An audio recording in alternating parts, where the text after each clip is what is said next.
Boycott Chinese product, hashtag China ban और इस तरह के तमाम हैशटैग सोशल मीडिया प्लेटफॉर्म पर आप चीन के खिलाफ देख रहे होंगे।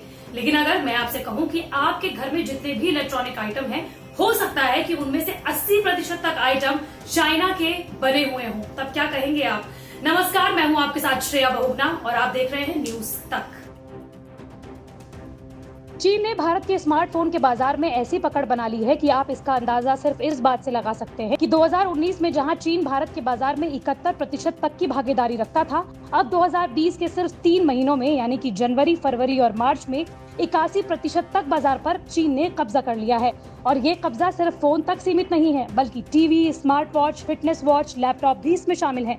दुनिया के तकनीक और उसकी मार्केटिंग पर नजर रखने वाली फर्म काउंटर पॉइंट के मुताबिक चीन की चमक के सामने भारत की देसी कंपनियां जैसे कि लावा, माइक्रोमैक्स, इंटेक्स टिक भी नहीं पाई। यही वजह है कि 2020 की पहली तिमाही यानी कि जनवरी, फरवरी और मार्च में इसकी हिस्सेदारी 1.6% से घटकर सिर्फ 1% तक रह गई। भारत के बाजार में चीन ने ऐसी पैठ बना ली है कि सिर्फ भारत के ब्रांड्स ही नहीं बल्कि साउथ कोरिया का सैमसंग और जापान के सोनी के लिए भी भारत के बाजार में टिक पाना अब बेहद मुश्किल नजर आ रहा है। काउंटर पॉइंट की रिसर्च के मुताबिक चीन के स्मार्टफोन का बाजार 2018 में सिर्फ 60% था, 2019 में 71% और 2020 की पहली तिमाही में ही 81% तक हो गया है। वहीं भारत के स्मार्टफोन्स का बाजार लगातार सिकुड़ रहा है। 2018 में 9%, लेकिन 2019 में सिर्फ 1.6% रह गया और 2020 की पहली तिमाही में सिर्फ 1% रह गया। भारत में टीवी के बाजार का भी कुछ अलग हाल नहीं है। चीन के टीवी का भारत में बाजार लगातार बढ़ा, 2018 में 29 और 2019 और 20 में 38% रहा, जिसमें कि शाओमी, TSL और मोटोरोला जैसी कंपनियां शामिल हैं। वहीं भारतीय कंपनियों का बाजार लगातार टीवी मार्केट में सिकुड़ता जा रहा है।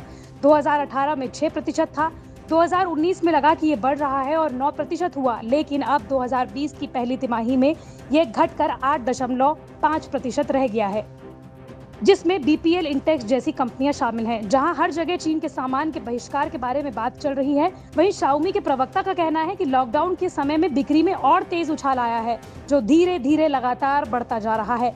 इसका मतलब ये हुआ कि सरकार चीन के खिलाफ जितनी भी मोर्चाबंदी कर ले, इसके बाद भी बाजार में कोई कमी नहीं है। लोग अभी भी चाइनीज प्रोडक्ट खरीद रहे हैं।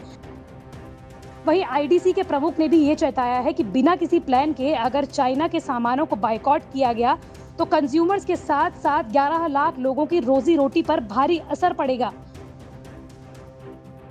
गलवान घाटी में भारतीय सैनिकों की शहादत के बाद पूरा देश चीन से बदला चाहता है, और बदला किस तरह से? चीन के आइटम्स को बैन करके। लेकिन मैं आपको बता दूं कि दुनिया में तकनीक और तकनीकी आइटम्स पर रिसर्च करने वाली एजेंसी है काउंटर पॉइंट। उसके मुताबिक चीन से भारत जो सामान जाता है उसकी कीमत आज भी 1,40,000 करोड़ रुपए है। लेकिन इसका सोल्यूशन क्या है? वर्ल्ड ट्रेड सेंटर मुंबई ने इसका एक हल निकाला है।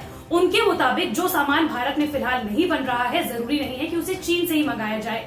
चीन के अलावा जो भी देश उस प्रोडक्ट के मैन्युफैक्चरर हैं और दूसरे या तीसरे नंबर पर आते हैं, उनकी तरफ भी भारत देख सकता है, जिसमें Japan, south Korea, Singapore, Malaysia और US जैसे देश शामिल हैं। मंडे टू फ्राइडे में इसी तरह की वीडियो आप तक लाती रहूंगी। अगर आप भी किसी टॉपिक के बारे में जानना चाहते हैं तो कमेंट बॉक्स पर जरूर बताएं।